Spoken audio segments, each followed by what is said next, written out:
This has been my dream. I've been basically begging to be in these movies for years now. I have a great video of me like running around my house squealing when I got the news that I got to be part of this franchise. It's just, I hold it with great esteem. They're films that make you want to go to the theater. They're films that you want to go with your family.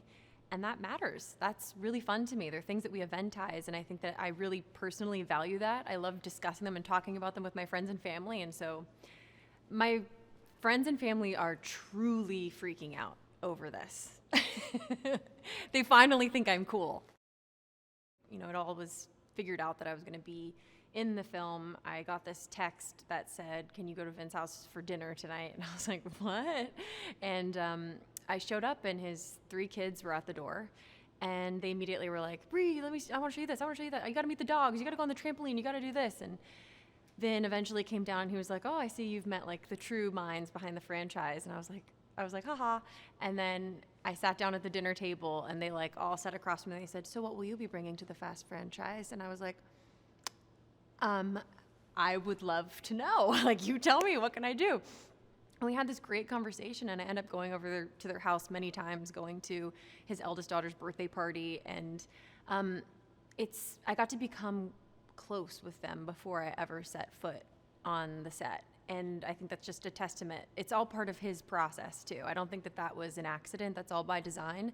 That by the time my feet were there on that set, I felt like I belonged to be there. I felt safe, and I actually based my character off of his daughter. There's obviously the aspect that there's been representation from the very beginning, which was just like unheard of at the time. But then you also have this growing spectacle. You have incredible stunts, fast cars, all of these things that are really fun to watch. But at the end of the day, it's about family. It's about like standing up for one another and having each other's back. And there's real values within the films. And I think that that's ultimately like what brings people to the theater. Tess is Mr. Nobody's daughter. She is technically agency, but she's kind of a bridge in a way.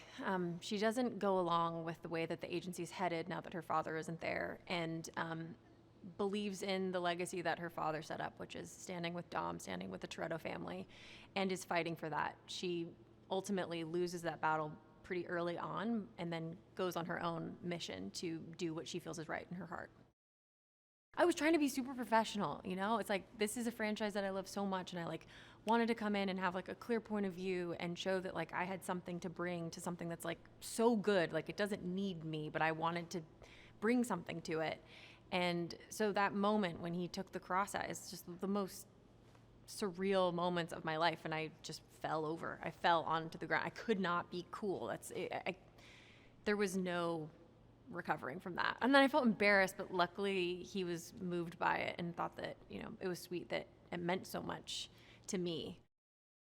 Oh, I was totally welcomed. And it was amazing. I mean, I was like immediately invited to hang out with them, dinners, barbecues, and they were just so fun and easy and welcoming and like down to hang. And it's an amazing thing. Like, they've all known each other for so long, been through so much together, and they've also been playing these characters for so long that they have all of this deep knowledge. And so I was the new kid at school, just excited to like sit at the same bar as them, drink tequila and pick their brain.